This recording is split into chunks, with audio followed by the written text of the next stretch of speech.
Alright, oli ku SML News, Yugi, program yaffe on the sidelines, nange Simon Muyanga Lutaya. Njagala bakulisayo mwenna ababadde mu kulayira kwa President Yoweri Kaguta Museveni, mutabani wa Amos Kaguta ne Esther Kokundeka omugenzi ayingira ekisanja ekyomusanvu bw'akimalako obulungi. Yoweri Kaguta Museveni anaaba atufugidde emyaka 45. Omukolo gw'okulayiro lw'eggulu gwabaddeko ekitabo ekirungi banaffe aba The Legacy Publication. Sibamanyi naye abamanyi abagambe bankubireko, sina birabo byengaba ni nafunye ekitabo kyadde kinene bwe kiti nga kiga nti The Legacy Publication. Simanyi bakiteeseteese oba ba NRM oba baki, but the book The Legacy Publication kyenkyagaddeko kirimu buli district n'ebintu gavumenti ya Museveni byesobodde okukolayo mu bbanga ery'emyaka 40 gy'atufugidde. Waggulu kungulu kitabo kiriko nti 40 years, waggulu kiriko nti The Legacy Publication. Noonyeza abaakikubye sibategedde ba secretariat oba state house oba ani, but it has all your Museveni summarized in just a few pages. I think it is good to note nti mu kitabo ekyo mulimu byonna Museveni byakoze. Tewali kimulemye, because when you're remembering legacy, tewali ayagala kumanya bimulemye. Maybe somebody else can write another book on biki ebimulemye oba ebiganyi. But whoever made that book, The Legacy Publication, did a wonderful job. Sibamanyi sente bezibalya n'ebirala, but I want to appreciate openly that it is good to document this Yoweri Kaguta Museveni. Tetulimwerabira mu birungi, tetulimwerabira mu bibi. Buli omuntu ozadde mu Uganda alina ekintu kyajjukira ku Museveni n'ekibi. Nze najjukiranga nti Mwami Museveni yaliberalizinga media, liberalization, kubanga eba butaba liberalized nga yasigala mu Bank of Uganda, manya mu Radio Uganda oba Uganda Television yokka, oba oli osandifunye mulimu. Ne kasa yagulawo space, TV ne ziba nyingi, ne radio nga nyingi, naffe abaava ewala nifuna bwe tukola, bwe tulandidde okutuuka we tuli. Era sirirabira Museveni yasooka okunkubira ku tear gas. Namuwuliranga buulizi nga bamwogera ti tear gas, nga simumanyi. Bankuba tear gas nga ndi around Radio 1 there, nenkunya amaaso, njasamya emimwa, nayingira mu nnyindo. Yali wa kalaji. Kala sola na kujijjukira.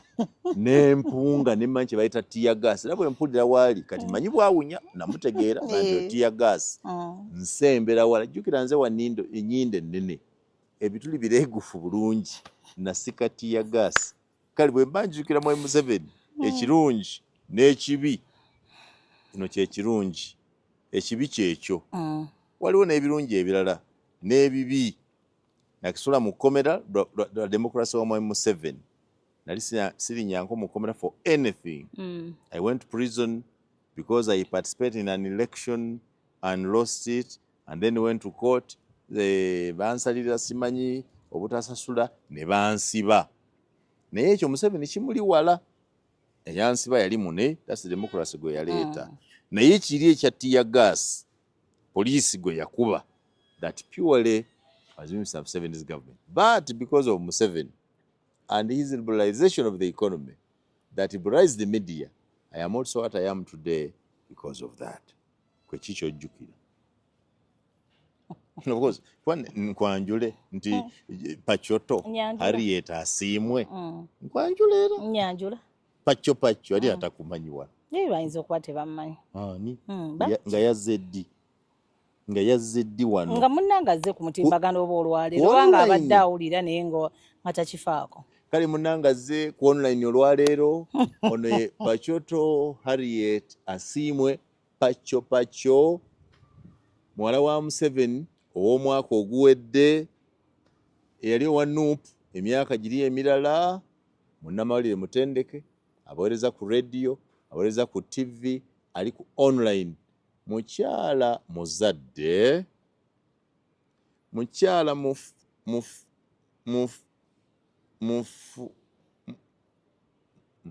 ekyo kimalayo, ekyo yajjo kyogera awo siri sure. Baniriza nnyo. Good afternoon, good evening, good night, good morning to whoever is going to watch. Okusinziira mu time y'onoobanga otulabiddemu. Amannya mugawulidde, and I'm that person. Omukyala ateerya ntama, ekyo kyo takyogedde. Mukyala ava Eastern Uganda. Era nga just concluded elections. President Museveni left his ebeera chopper. Bagita chopper. Chopper mwatambulira. Wali e Kalaki at Kakere Primary School. So opposite Mzee we Waleke Nyonyi, that is home. And my father's land, yeyo abantu bo government gye yasabako ne muteekako, that was Nusafa I think too. Eyo project ogijjukira nga bazimbira abasomesa amayumba, but they never even paid us anything. Kati ate awo ngattako n'ente zaffe ezaalibwa mu lutalo. So when I meet President Museveni nabingi bye nnina okwogera naye this time length njagala tunyumyemukko. Munsambalaizingire tuyugwe biki byojjukira soka n'ebirungi. Ebirungi nze kyenjagala omwebazaako naddala nti abantu baali tebalina bwogerero ndowooza bwenki nsobola okugamba ti naye kati naffe abakyala okusingira ddala the women, era nze buli wendaba nga omuntu akulembeza abakyala muwe ekitiibwa. So His Excellency Yoweri Kaguta Museveni njagala mwebaza nti wadde nze mbadde siri mu gavumenti ye naye at least abakyala alina engeri gye yabakola ki gye yatusitulamu. When I see a woman ng'ali mu kuwangula mmanya nange ngenda kuwangula kuba aba mukazi munnange ate abanzizaamu amaanyi. Naye ng'okimanyi nti mu kusitula abakazi Museveni atunafuyizza. Nedda ate mwebe nafuyizza munnange abasajja obuyinza bwonna ne mugenda ne mubuleka because kati you believe mwe mwinamu ne kali obusungu nti lwakuba kati olaba omukyala for example oyinza okuba bye wasomera si bye nasomera n'ofuna omulimu ng'obusente bwo butono nze ate nenfuna nga okusinziira ku bye nasoma and what have you, an experience and n'ebirala byonna nga nkusingako ssente ate gwawo onnyiga bunyiizi n'otandika okugamba takyagambwako takyakola biki. No, there are very many women who have a lot of money naye nga bakyakwatagana n'abaami baabwe. But what is the thing with Museveni and the women?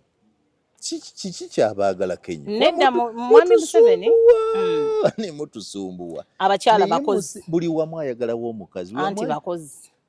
Omukyala bw'abajja ajja holoseero. Ate omukyala tali mu buyaaye bungi ng'omusajja. Gwe wali weebuuzizzaako lwaki ba RDC abasinga kati bakyala? Tolaba nti reduction egundi ebizibu by'ettaka luli byagenda bikendeerako? Kubanga omusajja ye wasalawo nga yabadde RDC abbira ddala ettaka ly'abantu sebo n'alitwalira ddala ng'akolaganya oba ne ba CIA bagundi abo simanyi DPC ne baani ne baani. Naye kati offices ezisinga oba ba RDC abasinga bakyala kubanga omukyala kizibu nnyo. Oyo nno omukyala gw'ojja okusanga ng'ali mu bintu bya ttaka ng'alibba ng'akola omanya n'eri yali muyaaye nnyo nti n'okumuleeta awo ndowooza yagamba katika naye nga omukyala tatera kuweetaba nnyo mu bintu ebyo byakubba ttaka byakukola ki. That is to me ndowooza ekyensonga lwaki mwami Museveni ate amanyi nti bakozi y'ensonga lwaki abasembezza nnyo ti bonna abasinga era bw'olaba State House Controller mukyala, Prime Minister mukyala, Vice President mukyala, tugende mu maaso, Sipiika mukyala, tugende mu maaso, Nankulu wa Kampala mukyala, tugende mu maaso. But nti most of those offices have women, so nze kyensinga okwagala omwebazaako naye ndowooza wakulira Busoga ewaffe kumboolidda ife ewalukuba onnangira muzirya tezaavawamu walya twazirya wali omwali mutandise ndo tumanyiira ebusoga nga lumonde aweddeyo nga waleta lumonde ava soroti nga tupita soroti na mugu yali nga lumonde wa yero wati namui soroti na mugu ngalimu kali akayero kali sparkling yero nga awoomerera nnyo simanyi yali ajja Nabwiso n'atandika Dr. Nabwiso yafa aye bana abasoga nemboolidde ona tutole soroti ate wali ono olio yali wa pinki ngera naye munda mwaki mwa yero ne tudibya lumonde wa mwali mutuwambye lumondi ngava soroti from soroti Busoga nembo naye bw'oba omanyi Busoga bulungi Busoga tedduse nnyo mu kisanja kya Museveni tubadde stagnant kino ekibadde ekyakaggwa emyaka gye kyonna egya Museveni Busoga speed kweteeka okutambulira kye tuyita comparative advantage mu luzungu kitegeeza nti njagala kuyamba Pacho si bwe kiri Pacho ni Pacho oyinayo kumpapula ndi nasomako paka wano oba mwangu okuyamba tofaananga n'oli ate asomerako ddala so Busoga erina amazzi amalungi abakyala abalungi ettaka eggimu abantu abalungi yandibadde sinjavu nga bweri naye Museveni yatusembereza nnyo abakazi bakola gwa kuneneŋŋana buli omusajja gw'omanyi ow'amaanyi e Busoga kubo idiyo yogera totya yogera gano musaada kiyo erigoko ti wuuyo omusaada ayemereire agogoike bukala mwategeera mu byobufuzi nkobera nze nankubalira abakazi simulaba omusajja very good kati nkubalira abakazi kubanga mune mu reconciliation meetings zembaddemu mu Busoga ndabye nga mukulu not so much Kirunda would come in once in a while Haji Kirunda Haji once in a while naye abasajja bensobola ogamba nti bano betuye like the time we had the oli mugezi yani Sogani Basoga Nsadu and the rest and the team after Nsadu there was onogundi yafa naye muzee Hachiveidinda then those were their times and the minister yakola a hotel wano ku Nile Nigereko yes Nigereko so but now there's no one but those have been underdogs. The top ranking Musoga politician today is Rebecca Litwala Kadaga. By political hierarchy, followed by Rukia Nakadama. And we were still, you had told me we talk about the men. Okay, we left them, they are not there. They are yes, no men. So let's they are go. no men. Yes, we have Rebecca Kadaga. Kadaga. Then Nakadama. Rukia Nakadama. Justin Kasule Lumumba. Mire Babalanda. Those are cabinet ministers benvo kubalira. Yes. One is first deputy prime minister, another one is second deputy prime minister. But you've left another person. Honorable Namuganza. Honorable Namuganga Zapasis. Yes. You get a humor. These are women. So kuminzani y'abakyala. I don't know. The day I meet Mr. Museveni, I'm going to ask him, what is the secret with the Busoga women that that no Musoga man can do. No, maybe you the Basoga men have not come out to show him Timzei ifena wano tusobola. Eh? So abakazi bavaayo bamulaga nti Wakadaga yamujja mu ssomero. Yali Kadaga yatandikira ddala ku RC. Kati kitegeeza nti nno ye yamulagirawo nti anti kakati era naye yamulagirawo nti muki mukozi. So kakati mu abasajja mulabika mu disappointings.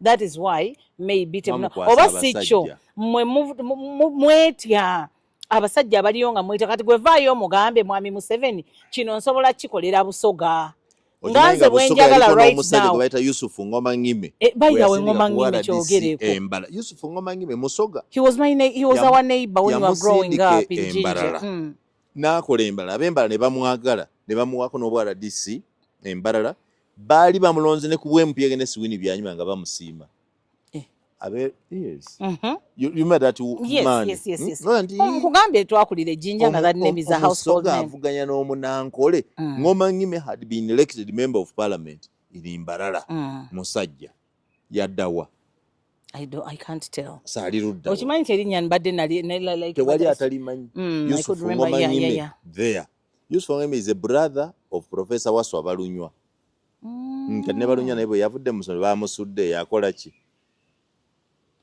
So if you're talking about men in public service, you have Dr. Muvawala Nsekere, Joseph Muvawala. You have Dr. Lubega, Muhammad. Niye bonna bali mu byabwe. Oli chairman wa Supreme Council y'Abasiraamu, oli Simai National Planning Authority. Abasajja b'e Busoga. Museveni tabalaba, banafu. Migereko yagendamu n'akola ka revolution yawo. You know he's good at changing things. Yakomawa.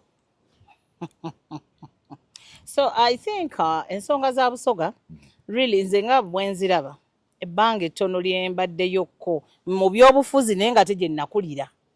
I think Mwami Museveni yeetaaga abantu ba Busoga mutuule nnyo ne Mwami Museveni ate ndowooza bw'anaggyawooko abantu abamu omanyi there is Busoga has something kye nalaba twali Wozitiganga ne ndabanga bw'ogamba nti kati nalaba kale abantu nga balina obusungu era bagamba nti Mwami Museveni yabaleetera omuntu eyajja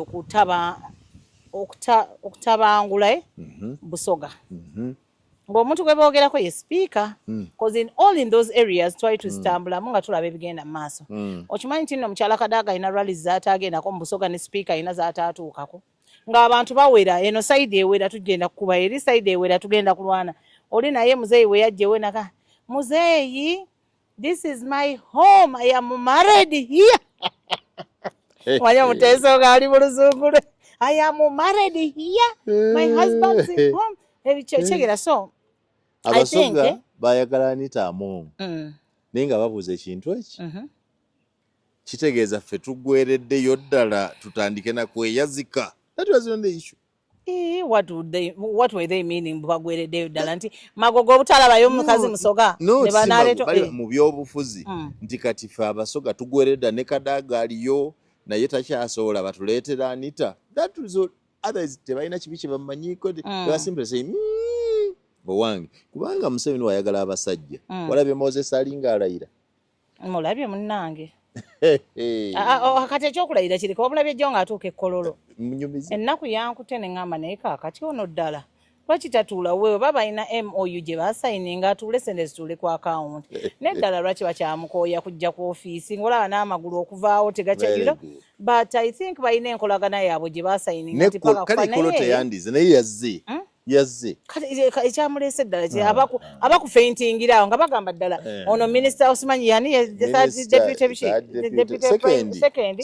nti kaakati ddala muntu waafiira awo oba nafuna kuba kati olaba abantu ngaabo obulamu buba bukendeddeyeetaaga nakuba mu bantu bangi. Omanyi Moses ali omanyi waasula Moses ali asula Ntinda wano okumpi ne Baba TV olimba saawa emu aba yafulumye dde aba ali mu ofiisi Moses ali leka naawe asula awo manyi waasula mu saawa emu kumira bbiribe Moses ali aba ali mu ofiisi yenna aweddeyo ensi eyogedde naye Museveni tata Moses ali ffe Busoga twakola ki anti kaakati teyiyooko musajja kale babadde bali abalina omulwadde abawadde what is it nedda Busoga ndoza mwaleeta nnyo entalo manyi mulina engeri gye mwerwana awo wabaddewo entalo awo ez'amaanyi ennyo so ndooza yagamba sooke mwesootinge omanyi weziva we mumala okwesootinga ate nze mmanyi kulinaanyaganya bakazi ku mukazi kubanga yes naye nga zaalimu ne Haji Kirunda naye I had his name appear somewhere Kirunda ki oyo yennyini bamuteekamu Kirunda amanyi entalo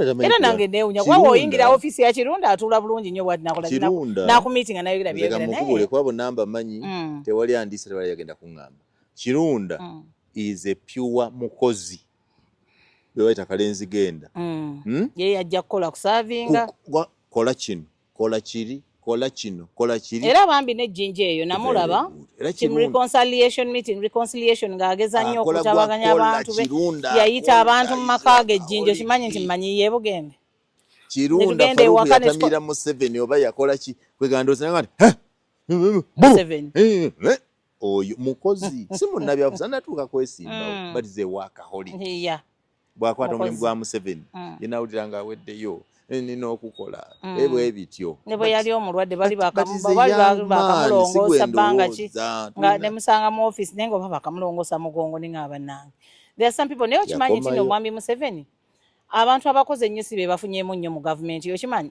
oba obadde tokimanyi nze ngenda byogera kubanga oba naye bulijjo ani Museveni nedda abantu abakolera mwami Museveni ne we tubanga tetwabadde naye naye tubirabe takimanyi naye ate ye osanga nti bambi President Museveni abamukolera ennyo otegeera kati gw'okimanyi nti nno mu just concluded elections zino abantu abakoze mobilization bali mu kukaaba naye nga bano ba top leaders balidde ssente million na millions gwe senga waliko ku secretariat NRM nga ono simanyi ye muganda wa simanyi Nekesa oba ye muto we yakola ate alina mabina gakomye eri abayitako na clear the way clear tell them clear ne bayisawo boxing clear the way I want to pass banange osekeera by'omupiero yutebiriyo ne batambuza ssente ne baziyisaawo ne bakola ki oli najjanga naye bannange mutambuziza ssente mwami Museveni abantu babatuufu ba mobilizers tewali bantu bafunye ssente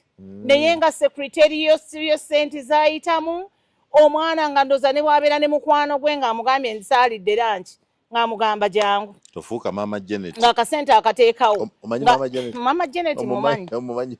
Mumanyi naye ate naye yantamyemu. Akutamye ki Nedda Mama Janet omuntu bw'aba akusuubiza ate naawe tobeeranga nga gwe wawola ebbanja. Ali ku Jessica alupo. No.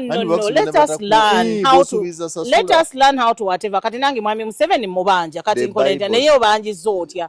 Naye obanja ekyo omuntu bw'aba akusuubiza teriba bbanja. The Bible says when you promise pay. Anti kakati pay you let the person kati nze senga nali yakusuubiza njagala kusiba wano kugwe ne Mama Janet ani anasooka okufuna gwasirise jento Mama Janet yajja kusooka bifuna kubanga tebaagala ayogere okitegeera abantu bamumanyiye bwatyo bwakulu naye nga kibi nnyo okusooka omuleka aveeyo n'aleekaana bw'ati ate n'ekirala bannange bano abantu nabo abamu balimba NRM bano abantu nabo ndooza like they are just greedy.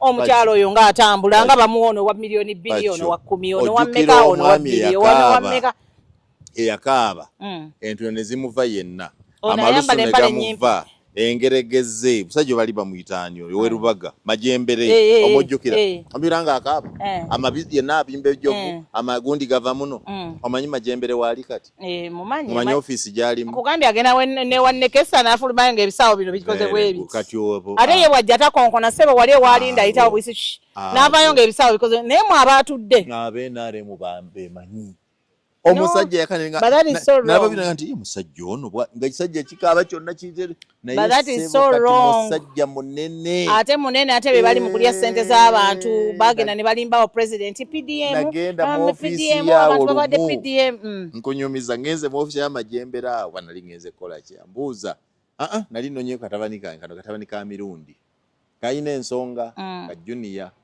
manyina sigaza obuvunanyizibwa obwo nga junior so nga kayise ku kabuuso nga kayise kubanga akabuulirira nengana muzeeyi jandugende nena musajja sijja gendayo nzekka tugende wa majembere ngino okutuka omusajja office amatiribona yenna abakozi ayina saka egaba ssente ewola bantu mu lubaga ssente mba nvaayo nti otyo ewa majembere ngangulira ku lanchi yemmeka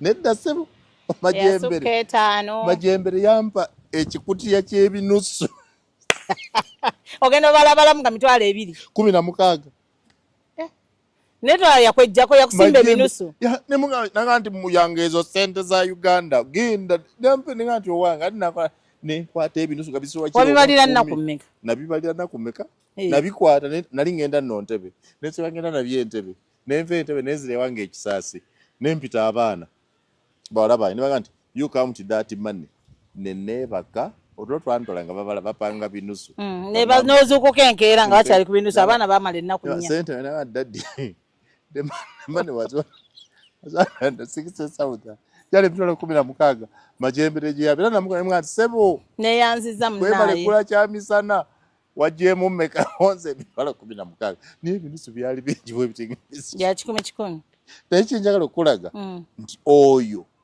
mu kukaaba n'abimba ejjovu n'akulukuta amalusu naye maziga n'entuuyo Museveni yamulaba anti kani Museveni bw'amulaba ate omuntu oyo nze kinnuma nnyo ate ye bwe yeerabira banne abaluwa amajembere abalinaawo kyeŋŋamba abamu naye weerabira banne nti bano wetuvudd nange naliko bwe nti saagala kuyisa muntu bwoti bw'okimanyi tino bantu bangi nnyo bakoledde President Museveni mobilization abala mu district yonna gye bali naye baasigala bakaaba balina obutishaati nga bakaaba kati katugende ku yakunamya amabina ogira omusajja yakunamira abantu yani kisa kya Yesu kisa kya Mukama neba n'amannya nago galabika remember that name just hear that name ow'ebitaka ebirebevu w'ebita ebinyo naye musajja ebintu nga bire omujjukire yakunama baŋŋamba alina office nga ku Soloti President Museveni yamukyalira mu maka ge yali omugenyi omukulu ng'aggulawo nnyo obujjukira neyikubye ekifaananyi n'abaana be si yo yakunama bwati n'alaba buli omu akabina oyo nga baseeri tumuyina akunamira Abaganda nga kabulaaka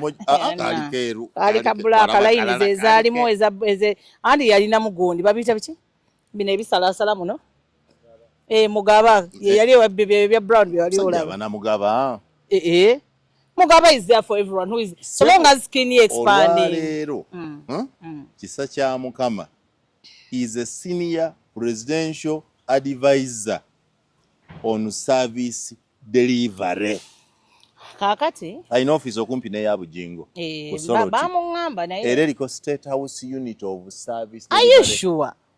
Bamuŋŋamba nange tiziri ya office. Kati Ne kati kiki President njagala Museveni okulaga, eyo ye modo ya mwami Museveni. Bwe batyo bwe bamuno. Kati gwe aba yakusuubiza. Naye ojjukira. Ngoloza mbo oligenda alikubira essimu bali kuwandiikira ebbaluwa. Oba yakusuubiza. Genda. So what do you want me to do? Nange mbeeyo ntandike kwogera ntandike kaabira ku yambuleko nkubuuli. Kati zalina omubiri omubi nange nveeyo neeyambule kyo olaba nze ndowooza. Tofa ku mubiri fa ku ssente. Nze nkuwadde example. Ekitete nkijjemu nsuule wali. Nkugambye. Ebinyamanyama babirabe. Nze nkulaba wano. Ii maama. Sebe ebinyama. Ngoye zino. Biriko fa abayagala obiola. Eno programu kiddala gye tuliko ddala. Simanyi nange oba kwe tuli ku mpewo. Naye nga President Museveni nze obubaka bwe mmuwa. Nti bannanga ndonye ku bantu bonna buli gwe yagamba nti ajja mukubira essimu. President wamaze okulayira noonya abantu abakukola ne mobilization kuba bangi bali eno bakaaba. Bangi bali eno bakyakunoonya baagala okumiitinga. Babadde bawuza kimu. Linda Muzeeyi alayire. Buli office gy'ogenda bagamba Linda Muzeeyi alayire, Linda Muzeeyi alayire. Ngoloza be bagenda okulayira. Linda Muzeeyi alayire. Naye nze ndoza n'ekirala. These people bonna buli ali mu office tateredde. Nga Muzeeyi tannaleeta cabinet. Nga tannalayira n'okuleeta gundi empya okitegeera. Ye kati how long agenda amala banga ki okutuleetera list empya kati. Cabinet empya. Kyenyinza okugamba okutemeratemeramu. Okutuuka nga meeya asatu. Tujja kwategedde. Gavumenti enzijuvu. President waayo. Parliamenti yaayo. Ne cabinet. Onaaba obifunye. Bayiro. Mu mateeka njala kiri mu mateeka. Bayibuli egamba nti essuubi erirwawo lirumya omwoyo. Ofuuse Honorable Namuganza buli wobeera naye ng'akubulirayo ekigambo kya Bayibuli. No, that's what the Bible says. Kyensinga omwagalako kimu bibiri ng'aleetayo Yesu. Essuubi, the Bible says, when hope delays, it hurts the heart. Essuubi erirwawo lirumya omwoyo. Naye kati abantu President byasuubiza bwe yali ekaliro byatusuubiza bye yaliwa neewalala byonna bwe bityo. Ffe twali mu State House n'atusuubiza ssente n'agamba tugende wa Tayibwa. Tayibwa ki? Maama Deputy Speaker. Okakasa naye agenda. Tayibwa Thomas. Naye akomawo. Naye simanyi. Ne Tayibwa alabika talina buzibu mpulira boogera ku Anita. Naye okumanya nga nalowoozezaamu n'enzikiriza nti walabika Honorable Anita ebintu si birungi. Yabaddewa emokejjo alinga gaba bataata nsense buseere. Mukwano nsense. Bakamera people. That picture omukazi akije mu kifuba ky'omusajja. Kwatya mugamba mukulu. Ne baba. Soko lindeko nsiime MK.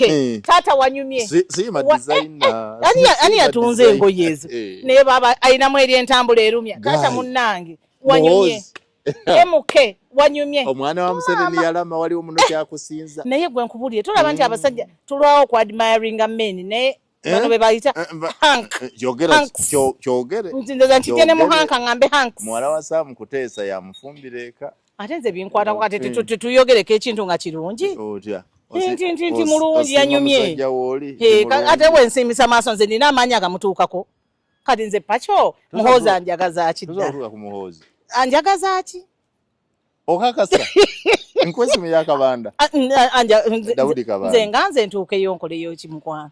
Ebyokwogera tuyina naye nze ndoza tayinza nakumpa gundi. Naye taata wanyumye. Taata nalabye erebe nalabye omukulembeza addako. Taata watambuddemu wali ng'oleeta instruments of power. Nengamba he's the one. Yes. Gayi yakanze. Naye nze General Muhoozi nali njagala nnyo mu meeting by the during campaigns ezo. Omugambe ki? Nedda mobilization. Muhoozi. Naye waliwo eyammalamu amaanyi we nakuba essimu. Yes, I'm fine. How are you? Mwala. Chala. Okay. Thank you for the mobilization. But when you want to come to PLO, you know we don't have money. Which is so arrogant. We don't have money. So if you want to come, you know, some people have already done mobilization, but they've never even met MK. So don't come thinking you'll meet him. kati ndi wano kutegeeza maama nti kati ndi mukumwebaza nti yabadde yanyumye nnyo bwe yaŋŋamba omukyala seriously personal assistant wa MK nze simanyi ennamba gye nnakubako because wadde byayogera biri factual nedda not everyone who comes nti nno aba ayagala ssente fe abamu we have done even more things nga tewali gundi omukazi yabiŋŋamba naye nkubuulire ng'okyanoonya essimu ayino secretary MK project ogiraba yeyo gye nnakuba you know, even when you're coming, even we have those ones who have worked for us, the whole campaigns, no one has yet gotten money, so you don't come expecting that you'll come today and meet MK tomorrow. Nze nali njagala kulaba MK. Omugambe ki? Kati gwe nkugamba ki? When I'm meeting Museveni namugamba ki? Namugamba ngenda kukola mobilization. Kakati era Piero ye one of the gundi egenda okujja efuke political party era tukole kinedda bana abantu etaago bakola kyo ba meeting because we are also influential people in this country, so we must meet our fellow abanene ngabo. Kati ngera bwe nkugambye nti nno yatambule nga ndabira ddala omukulembeze kati situlamuko naye ne tunywa mu kacaayi nti abantu abafanga tebasanyukidde ensi babasanga bezinzi badde okimanyi omuntu yebaka mu buliri bw'ati n'afiirayo ne bafumba amazzi agookya okumugolola abantu abafanga bamativu n'ensi bamusanga yagize bw'ati mu buliri bw'ati n'afa nga yeegolodde kati nange ndi mu abo nze ndifa neegolodde kubanga wameetingako gundi nze serumya stress. I expect nothing, I ask for nothing. Have you ever met MK? Yes. Ngeno mbuzi namusaba ki?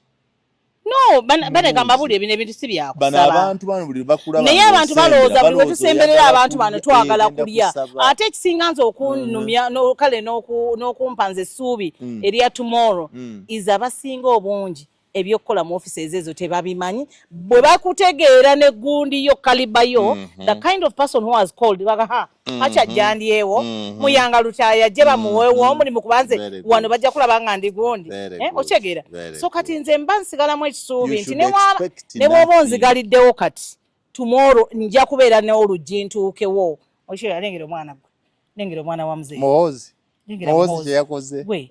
Nani yatunze zine lengera gwo mwana. Laba nyindo. Laba wana. Bwe yakuteko wano bwati. Omulaba. Ono mchala yazite bwagundama. Yakutewa. Ono mchala yani. Ne mama muhozi wa laba emuke. Omulaba. Olande saluti eyo. Alabe ekifaananyi ekyo. Ne president watuzalira omwana bannange. Producer ekifaananyi bayinza obyoga natabiteekamu. Nga alina busungu oba alina bubezi nnugu naye emuke wanyumye omwana yatungidde muhozi uniform naye ate alina ennyirira gyanyiriddemu ennaku zino like okuva mugundi awo paka kati lwaki tewebaza mukyala munno anti nzijja kubanga awali omukyalo omwami ow'amaanyi tuba n'omukyalo ow'amaanyi amufudde kyani muka muhozi yani erinnya mbulira sagala kola katemba wano kati bulira olagamba president tomumanyi munange Charlotte kaine rugaba Charlotte waliyo neddala kyala muhozi neddala eriri mama Charlotte ale nyina no gamba carrot kakati bangambye ne speaker yalete motoka simayi bagita rose kati ojja kunkozesa nesobi mbulire ebituufu charite rose kati omukyala ye Charlotte kaine rugaba mama mwala wa kuteesa Sam webale nnyo bannange okulabirira MK weba yagolodde uniform mama neno ine yatunze tumwebaze okumuwana nga bagireza Dobby tulaikirira erisi ya Dobby nawe ya daddy bisoboka mubikola mama Charlotte wamma kyonna kyekiri wamma nkoze mistake nsaasira nendoza ssanyu naye olabiridde omwana mulenzi munnange omulabiridde ne owulira otya ng'oli wootudde nga fefe natwe naye ng'oyo wo nga MK wo nga wo wanti ebyo naye azunga bwati olaba kati fenatu abadde tutuddeko awo n'okubamu akafaanana naye ng'ekiro bw'anaddayo wo all of you know wo ama Charlotte mama wesuneko kipu pia pinching pia si gaba abaana gabanga ndo ategerekeka anti lwakuba kati Kuteesa sikyagabeera yagabaawo. naggwayo Mwana wa Museveni yalamye ku. ne bannange yalamye Ya Rabbi. naye ate awo ng'okyaliwo walaba Natasha we yakumbye Ng'awerekera taata. ng'awerekera taata Ennaku yankutte nyala kuwulira mazima. eyaki Nze ennaku yankutte okubanga nga Natasha ye Janet yawerekedde taliiwo. anti Janet ye Natasha Janet okubanga because ebbanga lya Museveni lya public life Janet yamalayo ekibalo. anti bulijjo mubadde mwogera nnyo kaakati nga mulowooza mutumanyi nnyo kati tandika obbabuzaabuza okitegeera kati kabatandika obbabuza kuba bulijjo mumanyi nti obvious agenda kukola ki kati ne Jeno teyabaddeyo ne Jeno teyabaddeyo Salim Saleh oba Samula Oyo tabaawo. ate lwaki Kati kankusomesa kyabayita security. Toddiranga emmotoka emu mw'otudde n'ossaamu abaana bo. kati we tuba tuyineemu Security Kiini Kaliisa gye yansomesa ONBS Kaliisa gye yansomesa nti omuntu omutegevu atambula bw'ati motoka emu ekwata omukozi n'abaana endala bwejja n'ebeeramu maama eno esembayo ey'okusatu nga bonna bamaze okubeera amasimu nti we have arrived gwe taata n'olyoka osimbula. I learned that from Kiini Kaliisa. Ate mbeera n'emmotoka emu kati fe abasinga tuyineemu kati mukulu Kiini Kaliisa munnange mubeera n'emu maidi wo mupakire mu taxi oba mu bus tebakuzaala wa ajje n'abaana mupakire mu wayiwayi agende n'abaana don't go that day follow them the following day amaze otuuka. That's what I do. Sina mmotoka. I don't drive. Naye abaana bagenda mu kyalo bokka bannyinaze ne bagenda ne mukyala wange bokka bamala okutuuka nenva emabega era nze ku Christmas waffe ngenda nga 20 mwezi munya abaana bange bagenda nga 22 omukyala agenda nga 20 muhe kati kiki nnyo muba mufaazi Christmas wegimu mugirira Kampala tetete wooma nedda twetaaga ffe tuli baddugavu ogenda empewo za kiro ne zikufuuwako nga nze we zanfuuyefuuye wadde kalaki tukubira ndi eno ndi soroti ndima nenga nibadde ipaki lwaki buli nagenze munnange ng'oli maki ndimako munnange kwa mukeke nalesa mukeke omumanyi awoome waffe amuke naye ffe ffe obukeke namulese lumondo ono omukazi waffe gyali ndeetera ale saategedde nti omwaga would have brought by the way tuddamu dde okulabagana tuddamu dde okulabagana mukuwa ndagirire ewuwo oyo noonyaayo ki kale senga abadde gundi gwe twogeddeko nga yagamba ndagirirayo gy'oli nkusangeyo muhoozi gundi obadde ki twogedde ku bantu bangi nvaako yanyuma naye ndowooza ebintu waliwo ebinyuma kubanga waliwo nekojjange lwe yagenda ku nomination ziri ezasooka 2021 Bobby yanyuma Bobby yasala akaviiri Bobby yakuba akasuuti Bobby yakuba kojjange yes okay nze nakugamba bulijjo Bobby bw'afuuka president mba member wa first family ffe tubatuuseewo mukyalina essuubi eryo ngambye bw'afuuka edde mwaka ki oli yazze mu kuzina amazina maganda bweru yazze mu MDD which is his field. That's his profession. Ne mama solo kati yasinga ofunamu yasoma ekyo kubanga yali ayagala ebyo byakubeera mu limelight buli kaseera biki kati byaliko va kukojja mbadde nkuwa abantu we banyuma yanyumye ani yanyumye ndi mu kutuno kwolwo kojja yanyuma kati ndi mutula baka ba parliament bana abalayira prime minister ndabe ani tewamulabye jjo nabbanja yanyumye mbuuza ndi kati tuli abanyumye abanje lwaki abantu baleese nnyo olugwe lwa right honorable yani Anita Among speaker lwa bay naye kirete kya milioni 2 naye abantu ba online beetaagamu kibooko ezaki mutuufu oli atumya ng'okalaba kalungi naye ne baleeta oba n'omubiri oba kiki abantu ba online kyova sikyalaga nsimanyi biki ate nga luba lwa bbeeyi ogamba ki mpuliriza mu ggwanga mulimu bentya nedda sigamba nti nno ki naye online abantu Yakoze atunda ebintu eki? ku online Yes. Zibatuguza. mulekerawo oba kyoke Nikwacho. Okimanyi ebbanga lyange lyonna nze nkola byabufuzi ebikaluba. Kati odese mu kiboozi kyo. naye Nze nkola bikaluba. buya abantu bali kwogera ku Bali gonde ku lugoye. lwameka Lwa milioni na 2. leka naawe Kati nze sifa ku box, nfa ku kirimo box. Seda bulungi bwa box.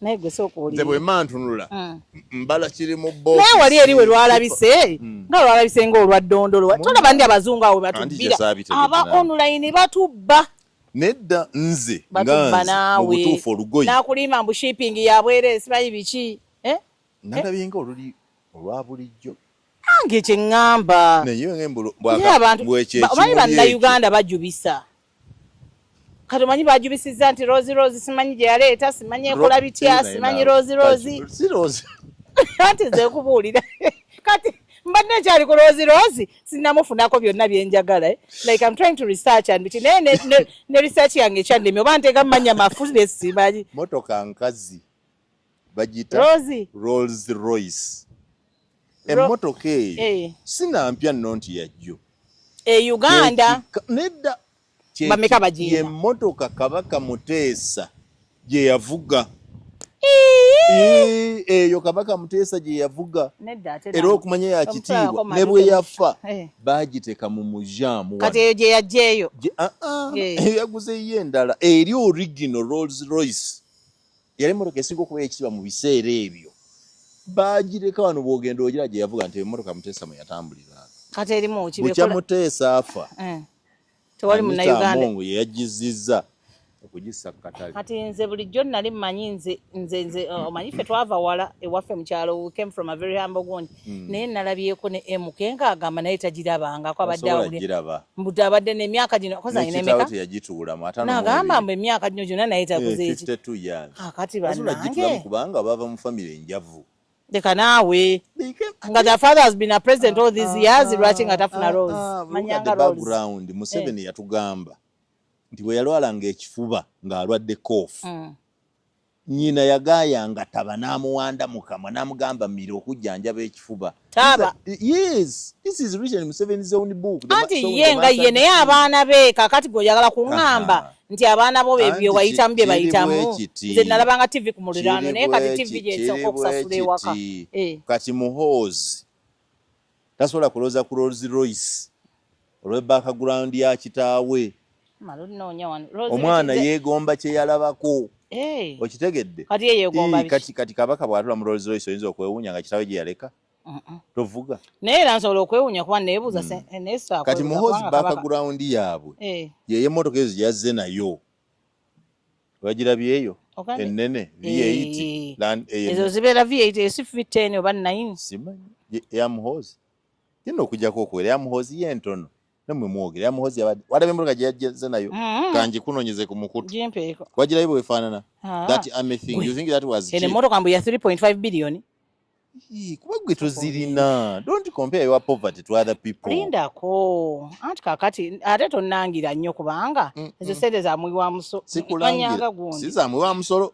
birthday gift Magogo yajimuteese waliwo yamutonedde yamwagala tabanga president amwagala waliwo amwagala yamutonedde okitegedde Ugandans are talking out of poverty atola abantu ompadde erinnya tufunze wedda noonya weebale kati nze mbadde ku Rolls Royce soma nnyo eri mu luzungu soma nnyo tosoma ya speaker onoonyeza speaker gye yaguze oba onoonyeza ekika ky'emmotoka eyo ono ndi kweno eruwa sebo eze emmotoka eno model 2020 what model 25 2025 model njagala kulaga emmotoka muhoozi ye gye yatambuliddemu era lejja kutuuka Rose of course Rolls Royce anti emu eba ya mirimu era ndakizareka kati eyo nze abuuza mbu baŋŋambye nti nno wamma mbuuza bubuuza kuba kati olaba nabadde nkola research nga bifu byensaaching mbu wamma bw'oba ogenda ng'okutuuka ewamuyanga lutaaya nga okimanyi takwagala mbwe eggambirawo wali pakyayimiridde wali temuyitawo takwagala gamba nti ogenda kutuusanga wa lugambo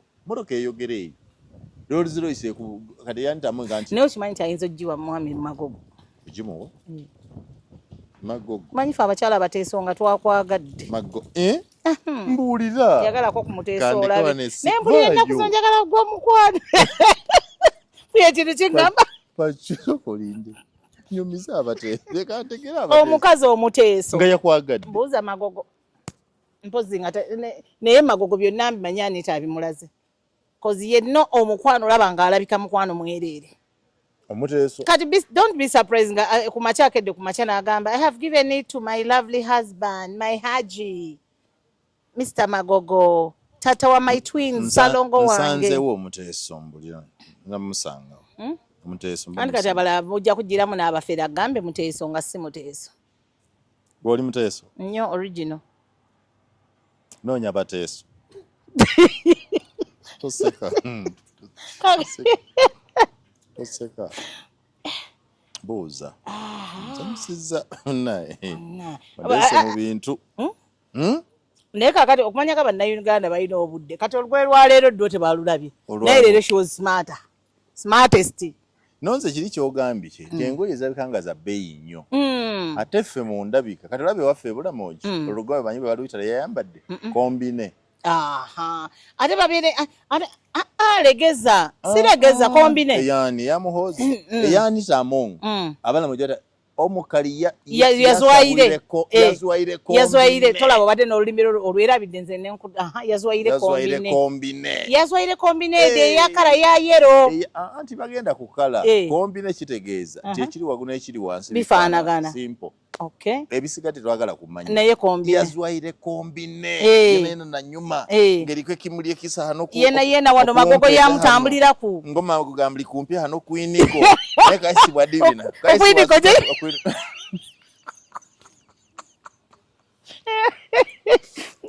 ate ne leero amubadde ku ikondo simanyi kuti amubalukutira hano ate ne leero yasabudde zeezi naye oba Queen yazimulekera wa Bungereza kuba byonna byakola biringa bya Queen oli asabula n'ateekako enkofiira n'akola Queen be yaleka abazungu kye mbamanyiiko engoye Queen ze yaleka bazipreservinga kiba kya bulambuzi era bazimakinga nti luno lweyambala ng'agenda e Uganda luno lweyambala so bazireka bwebati kati batuuka ekiseera after like 40 or 50 years recyclingemukko no bazitona bazoga nti ekiteeteeyi kati tugeze biri bisatu Queen beyambala ng'agenda e Uganda yamalayo ennaku 3 ekimu ku byeyambala ng'agenda ekizizza e Uganda naye baba tebaagala kukikuddiza kukyambala bakuddiza namwe mukiteeke mu mujaamu mu mujaamu mulage nti kino naye manyi ngenda kusabayo ekintu kimu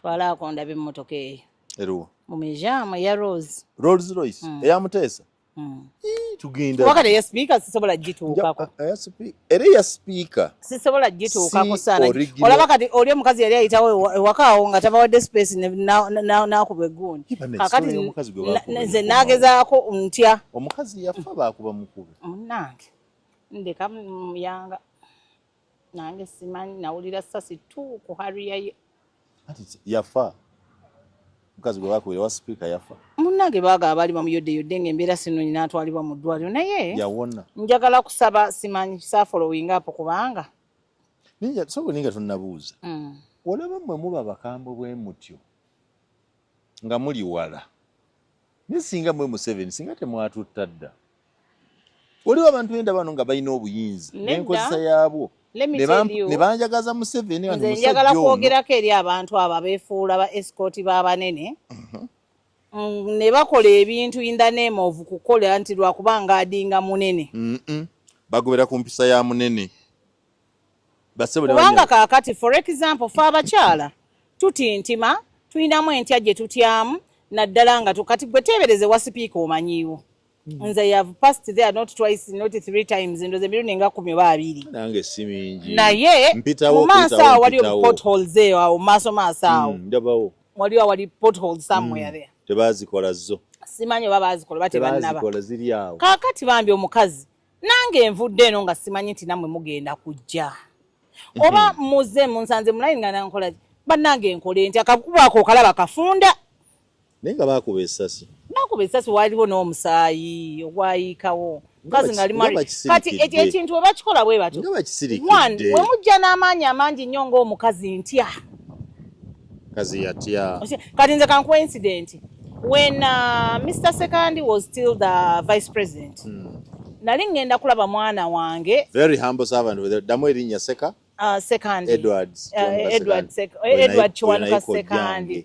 Yes, when I was going in Nabbingo kulaba omwana wange. Olaba Nabbingo wano ng'otandise okwambukira ovudde wano ku Creamland biki University of London something. Ntandise okwambuka waliwo gundi bbiri ezambuka climbing lane ziri bbiri. Kati nga wali kagundi kana akagundi ko akasembayo akakekyuma kye bateeka ebbali. In my heart ngamba kanve wali wembadde awadduka ennyonzire eno. Bali bomba leke bakole ki bayite wali. Naye bwe nadde eno kati because jukira bajja speedi yawe nga bw'ogimanyi kati mu gundi eyo obwongo kuŋŋamba kati deno biki omusajja baafubutuka ne bakuba emmotoka eyo enyange waggulu n'emiggo nti senga saali gundi nnyate nalinamu n'abaana nali either pressure kukubira nawo n'okutukira mu mmotoka oba mmotoka n'omaliriza nga oyingidde eno kati ate mu bantu olw'okutya nti ndi muki era nalaba omuntu eyali mu mmotoka emu yabagamba no she's a lady okitegeera nti fe abakyala ate mwali badde mutugiramu akakola kikuba nange obwongo buŋŋambye since climbing lanes ziri bbiri kanzire ebbali eno bo bayite ku kino badduke batwale ki vice president yalina weekend nno bamutwalawa wendooza Masaka eyo biki tiwozi ssaawa nga 5 6 awo agendako mu kyalo naye kikyengezaako okugamba nti mwe abantu mmwe kubanga nalaba ddala omuntu yali mulimu yali nga naye munene alabika nabagamba nedda kyegeera tikati mbuuza bali bagenda kunkola kikuba nange munsanze ku kkubo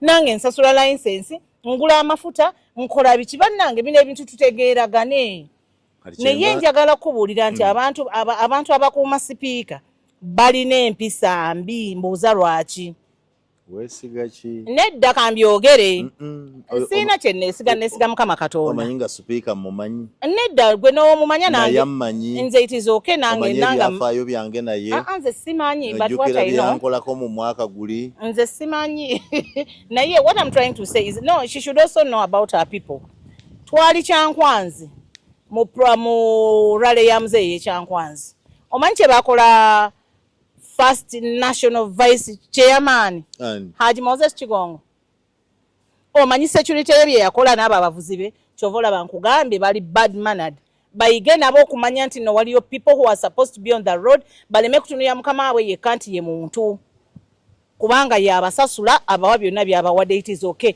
naye tumanye ani adda ku ani mugundi waani tomanyi kavuyo akaali ku kkubo nga tukomawo e Kampala nga bali bagambye no speaker has to go before Haji Moses Kigongo bino oba olowooza nnimba ne Haji Moses Kigongo asobola bivaayo n'abiwaako obujulizi nga yani si yaddirira mwami Museveni waliwo omuntu mu Uganda muno ayinza okunyoma Kigongo okitegeera oli n'akuba n'essimu ne bakubira mukyala naye Muteesa bamuyita Stella Fande Stella nga yakulira escort ya mwami Kigongo ne bamugamba okimanyi tusaana okukubira mukamaawo ne uniform n'ozambuliramu awo why would you do this speaker ina jadduka kakati mwe speaker has to go before Haji Moses Kigongo no Haji Moses Kigongo has been called for a meeting in Kampala and what we are also right so and you must understand that Haji come no speaker come to omanyi olwali omukyala n'atuuka okubanga ne bosi bamukubira Moses Kigongo omwami addirira mwami Museveni abadde ne Haji Moses Kigongo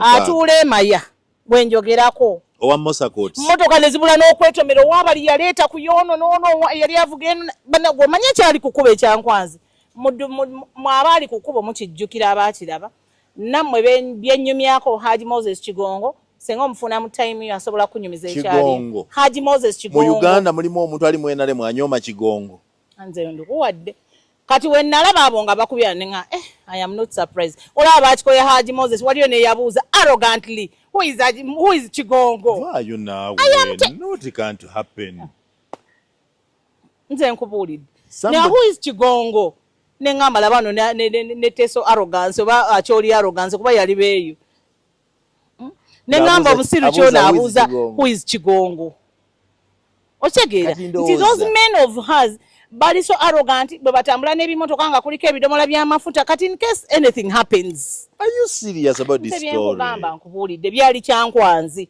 twali tuva mu rale y'Ekyankwanzi mmotoka ne zibula okwetomera eya sipiika bagireeta eya Haji Moses nayo konvoyi yereeta nabo bagamba tetuvaako Haji gw'olina okukulembera ne basipiika bagamba no yayina mu kampeyini zonna yayina era zaali mmotoka nga 2 naye nga yete sipiika alina mmotoka nga 7 naye gwe ekyali wali nze nkikunyumiza eyo ensonga lwaki twagala banaku kujja mu buyinza baani banaku abanaku okikuye munnange syo tugimale tuve wano nedda sijja gimala gimalirize kubanga nina abantu bendabye waliwo wano omusajja bamuyita Ivan Koreta omumanyi Koreta mwalimu Ivan Koreta yoli Koreta gwe mmanyi ow'amajoli ewo Brown yes bannange yaddawo. I have not seen a humble general humble soldier like Koreta. And then there's another humble soul gwota nalaba ndowooza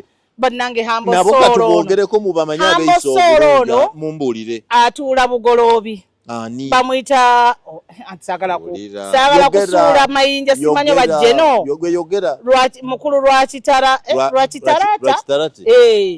he's very humble atawuliriza bali humble naye mu basiviliani abakafuna ku butebe nga n'ogendayo n'akuwuliriza another humble servant wuuno bannange akulira SFC mukulu Biddi konna wano oyo nkukondera Biddi bambi omusanga wali otegeera very humble kati katukonde n'omulala nze nawangala ne Grigore Mugisha omumanyi muntu Mugisha muntu esoldier general down to earth humble era nze ndowooza mwai Museveni akake buli munnayuganda ogendako bonna neewunya bannamagye balina empisa basivyenze yafande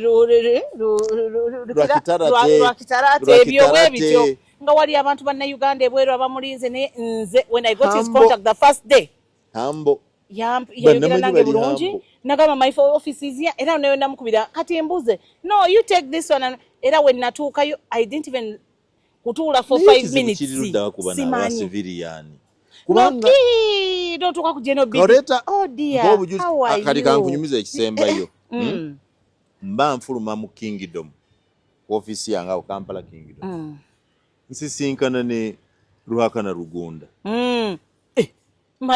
namulabye ku mukolo gyonna nasubidde ogenda ekololo okimanyi bannange Ruhakana Rugunda katono nzigwewa atuula wakati atuula ku Kingdom nawe ndagirirayo yatulayo nawe yatuula eno kumbi neewuwo kozi goli ku level ki ndi ku level 4 andi ewuwo wenzija bwenti oli wano tuli ku level yemu naye kati Kigonga atula ku left wing manya Ruhakana Rugunda atula ku left wing nze ntula ku right kati bulijjo okujjako ettima lyolina musajja Kigongo soko olinde ttima lyakyo ayagala nkutwala yokola otya nasanga Kigongo Ruhakana sorry Ruhakana Rugunda omusajja yanguwa bwati nayimirira nakuwa kasimairo ne gapu eri escort nayimirira kubanga mukama wakoze eki yayimiridde omusajja ayimirira ndowooza what is it nga Ruhakana Rugunda ayimiridde kubuuza nze nga atamanyi nambuuza how is journalism, how are you working, thank you for the job. Nawulira nga nzigwawo Ruhakana Rugunda ate jo nasubira n'ogenda ku Serena ku mwaka guno DC ya ayushua DC ya nze kale nasuulamu kaawe gundi nasuulamu akaawo gap we nali MC ku mukolo gwa Papa he was the one who was the prime minister then nangamba come to my office, you have done a very perfect good. I didn't go twali mu kadina kabira wano bononya Museveni teyandaba ndiye kati kyogamba tasobola kuntuusayo takyalina maanyi nze nti Rugunda nti bagamba ebyo nze muyita ndugu nze manyi Kigongo mumanyi naye Ruhakana Rugunda surprised me nayimiriramu n'akwatamu gwenga bano bonna bayimidde bano bakadde those are the humble people we want naye bannange osanga bali abava okitegeera ate kati Soroti ebadde ki ye bannange nga tulabye ate kati Soroti wavudde yaani ogamba mpozi minisita oweteeso abantu b'Essoroti oba bali mu kwekalakasa oba civilian babawo obuyinza akacapizo kacyo nedda musukka abantu b'Essoroti oba abanyizizza biki kimanyi tebazikusweyalingira bwa M7 naye nga bagenda kujja kuba MP baabwe noonyereza ku kyabaddewo batidde double transport balina ensonga zaabwe balina ensonga zaabwe bakyamaani biki biki nedda bo nga bo abakulembeze wulira bo nga abakulembeze balinamu ebizibu byabwe bo nga bo kati baaganye okujja kusweyalinga ino oba tebabadde na budget oba biki ne bagana tetujja kgenda binoonyerezeeko njagala kubasaba bassebo ne bannyabo nze ngenda kusemba Museveni abalala bannamagye batufuge babateeke buli kuba balina empisa kati just look at MK yesterday damulira omumanyi I met him during these campaigns owa ghetto omanyi nga oluusi oyinza n'obutamanya nti bannene balina taito zaabwe I'm the good. I'm the RDC. I am the good of Rubaga. I am the RDC. Why do you tell me you are an RDC? Do I need to know that? I don't need to know what you are. Be humble. Niye mpa obujulizi ku Ivan Koreta. Mpa obujulizi ku mutabani wange Erika Yanja. Mpa obujulizi ku Rugunda. Damulira. SFC commander. SFC General BD. Oh, these guys are... Meja Jeno, Meja Rwachitarate, Banamani Zambo. You understand? These are disciplined officers. I didn't asanga naloiso. Ato yo naye. Nyumiza asanga naloiso. Otyo. Twagenda n'omwana ogola wa kamera. Nga tumaze okukola show. Ngende wa naloiso. Mwaka guno gwennyini nagenda ntya. Nali ntya ki? Nze netamala emirundi. Twasojja nalweiso emyaka wagindaba enaku mpewo nga musabula oti nga buli lunaku mirundi bwajja aba ku nalweiso mugwe munywerako cyayi ne mulirako emiwogo gyammwe ne munne nagenda ku ofisi y'omukazi anize mbadde nkyakuwa abaami naye kati we tujja ku bakyala mukyala Proscovia nalweiso omukyala ono ani omulala ono abantu abalina obuyinza ne munda abasikali naki omukyala ono yaani so bamuteeka kati oba yali mu anti-corruption n'ava mu banaddawa yes oyo simutuukangako nange simutuukanga naye ng'olaba naye akola simanyi oba ali hambo simumanyi naye nalwiso munnamagye omukyala ani omulala retired Jessica Alupo si mubi Alupo naye simutalina biba civilian bane mwisiza olusiddiiki bakitegeera oli najja n'akuwubako ekiteeteeyi kyonna n'akikukuba the under secretary minister of you know yani yagala ebyo even when I met Muhoozi himself Muhoozi was him even they told me Muhoozi is so good sina meetinga naye ng'alabika okubanga tell them by the way mukisusa these civilians who have assumed offices you know stop making us hate those public offices. Nga tubeera mu lukiiko ffenna ku FDC. Mugisha Mulwa was the most humble person, the last to speak. Era omulaba bambi n'enjogera ye. Yes, it's obvious okay. Kaba ne bwaba Besigye yennyini. Besigye is not. Tusinzire wano tusabe mwami Museveni. Akambuwala ali mu bino. Ne bwaba alekawo alekere omusirikale. Abamagye batwale. Nekituufu olusiddiiki lwaffe wano.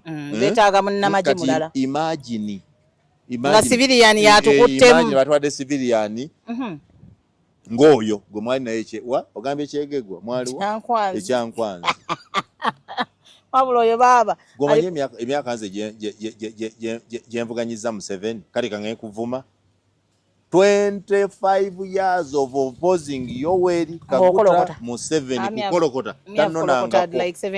tannonangako naye waliwo omuntu ali mu gavumenti twamukonako eddakiika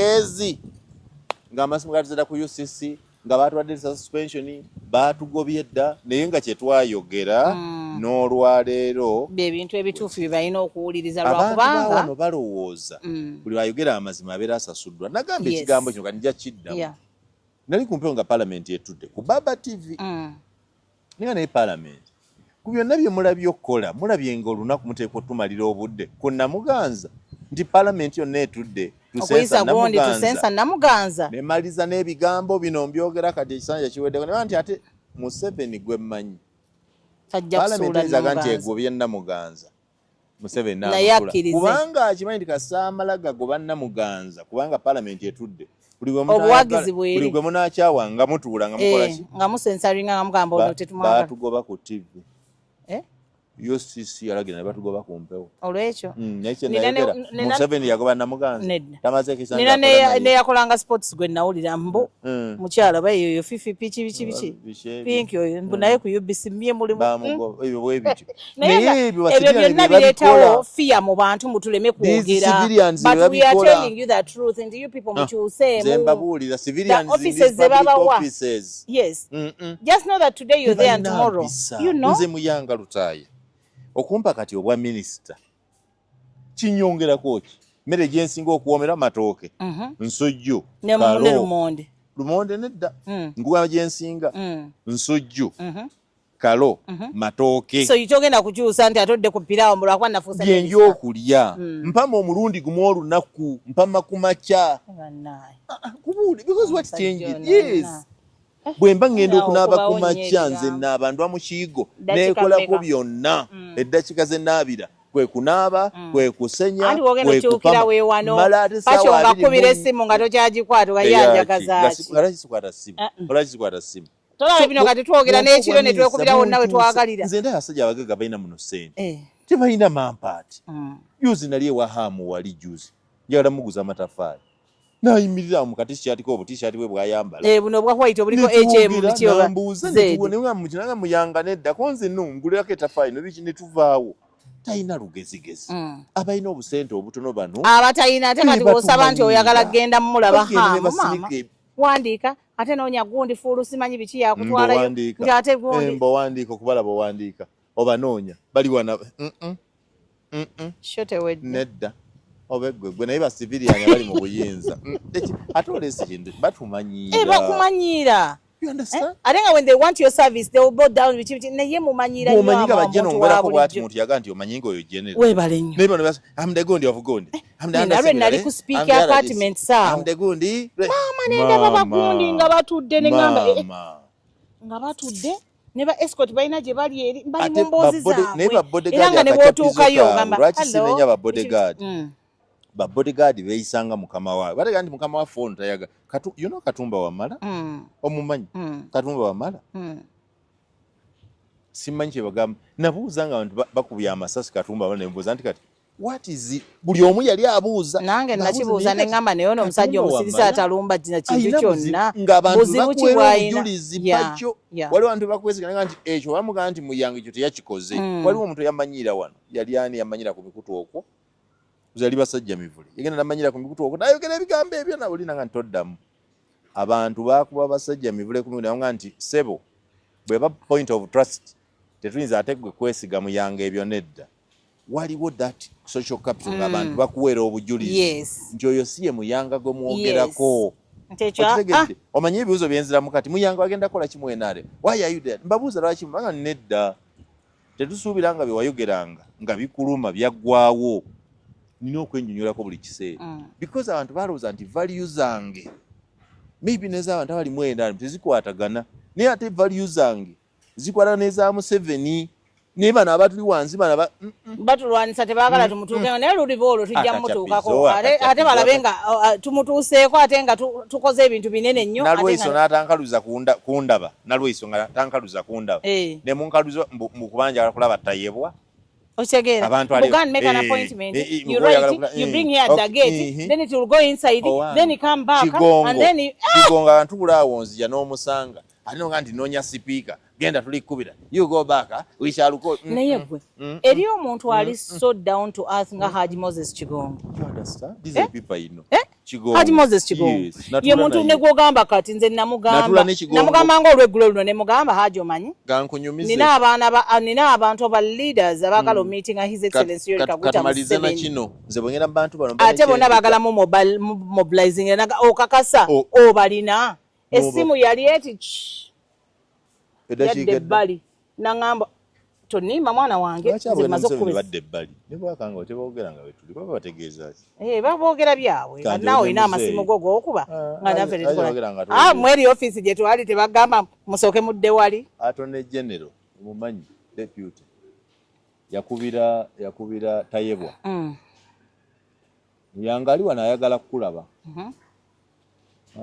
nzije naye no ngaleyo mugambi wa bwerere lwakyanda kisiwa issue yange eri wano don't escalate naye omuntu omulala gwe njagala okwebazaako mu these offices yabadde si mubi okujjako bana boyina okuyitako okutuuka gy'ali mukyala Jeni Bareke tubyogere mukyala Jeni Bareke oli mulungi akwata masimu naye tokwata masimu ekyokubiri abantu ba ofiisi yo abantu we bajja eyo ne bafuna ku ssente ne bakitegeerako baddamu banyiiga mbuno tebabawadde ssente zimala azif bwe baba bazzeeyo gwe naawe obeera obagambye nti gundi muyanga namuwadde bwezi buli alaba Bareke talaba Bareke alaba ssente so kaakati mukyala Bareke abantu baabo babe baani wakina nani okutandikira ano ku gate bakyuse abeewa Bareke babi wamanya nti wagenzeeyo simanyi n'okola biki bantu mwe mukyuseemu tuba tugenze kutikkula gwe jjako